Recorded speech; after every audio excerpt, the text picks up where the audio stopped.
Em relação a se eu reconheço os méritos da Operação Lava Jato, eu acho que talvez seja a pergunta uniforme em todo o Brasil. Dar um tratamento igualitário a casos que realmente não merecem ser tratados como simétricos. Aproveito a oportunidade para esclarecer a cronologia da evolução curricular, que tanto foi questionada.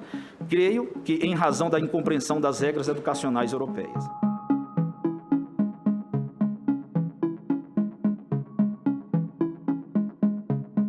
Com o currículo que ostenta e a oratória que exibiu ao ser sabatinado no Senado, Cássio Marques talvez tivesse dificuldades para arrumar um emprego nos bons escritórios de advocacia do país. Mas o preferido de Jair Bolsonaro foi aprovado com folga pelo Senado para ocupar por quase 3 décadas uma poltrona no Supremo Tribunal Federal.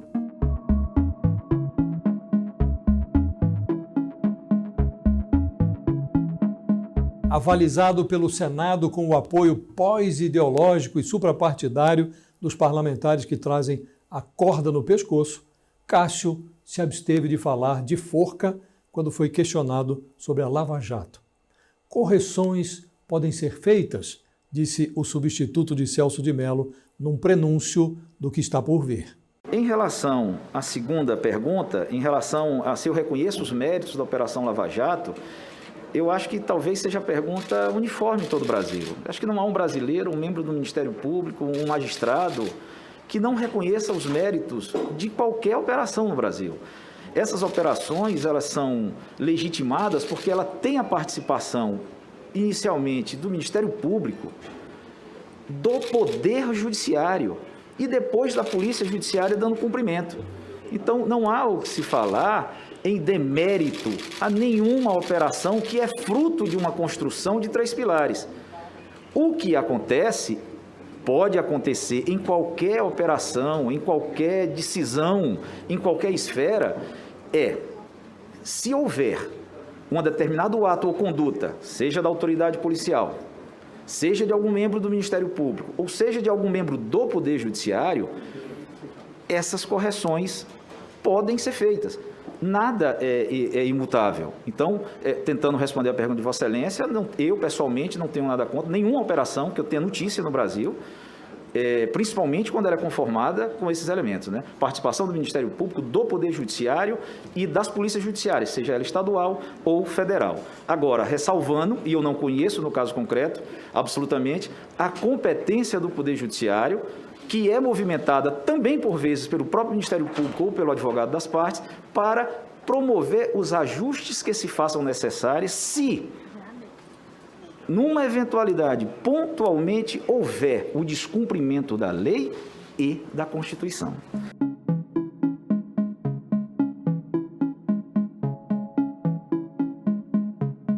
Sobre a possibilidade de prender condenados na primeira e na segunda instância, o escolhido de Bolsonaro adotou um discurso da ala do Supremo adepta da política de celas abertas.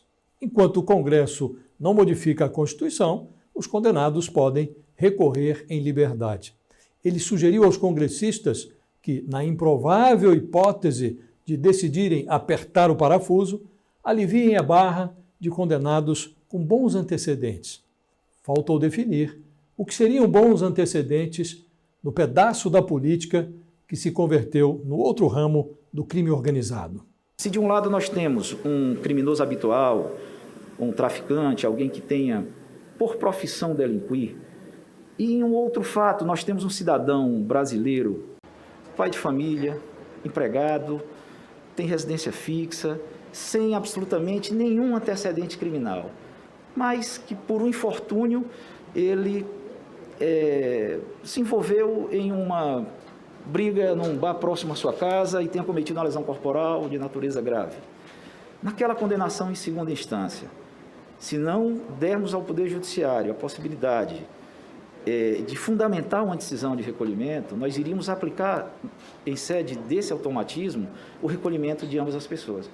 Alguém que nunca tinha cometido um crime, que não tem por profissão fazer isso, um cidadão brasileiro, digno, que, por infortúnio, ele se envolveu em um tipo penal. E, de outro lado, um criminoso habitual. Então, talvez aí deixe apenas de inspiração para que, no momento de decidir, mesmo como regra a prisão, possa ser excetuado casos como esse, para não se cometer uma injustiça e dar o tratamento igualitário a casos que realmente não merecem ser tratados como simétricos.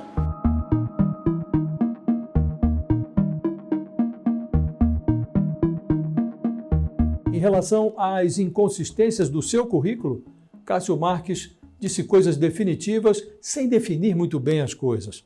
Sua dissertação de mestrado tem longos trechos copiados de um texto de outro advogado, Saul Tourinho.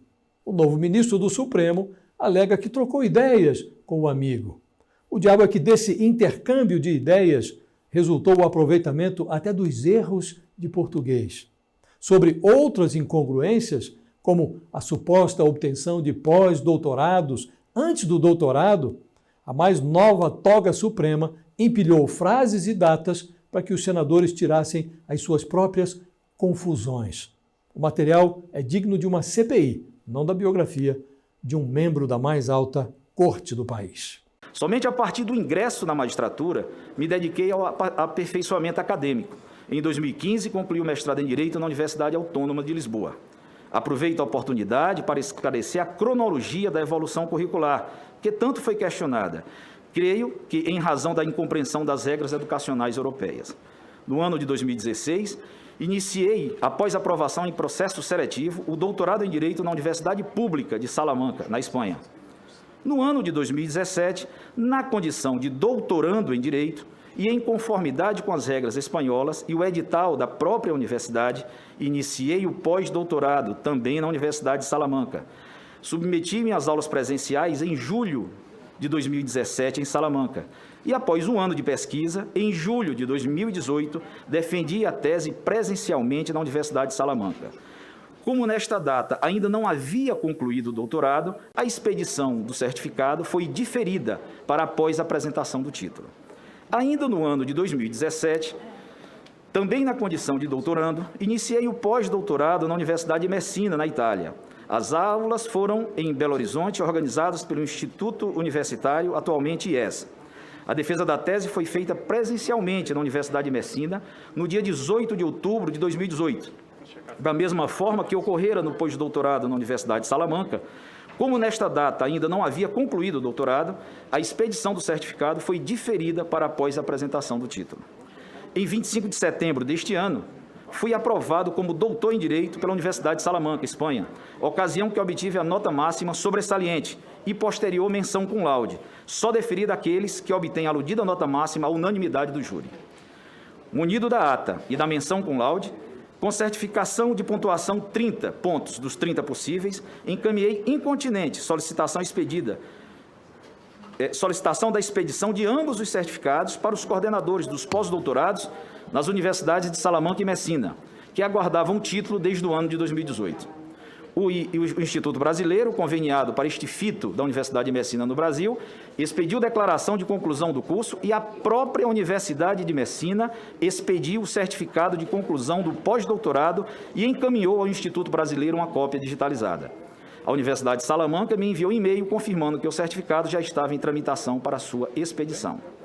Anoto que em 2014 fiz um curso de pós-grado em contratação pública, primeiro curso euro-brasileiro de contratação pública organizado pela Universidade de La Coruña, Espanha, juntamente com a Rede Interamericana de Contratação Pública, o Instituto Brasileiro de Estudos Jurídicos de Infraestrutura e o Grupo de Investigação de Direito Público, celebrado na Faculdade de Direito de La Coruña.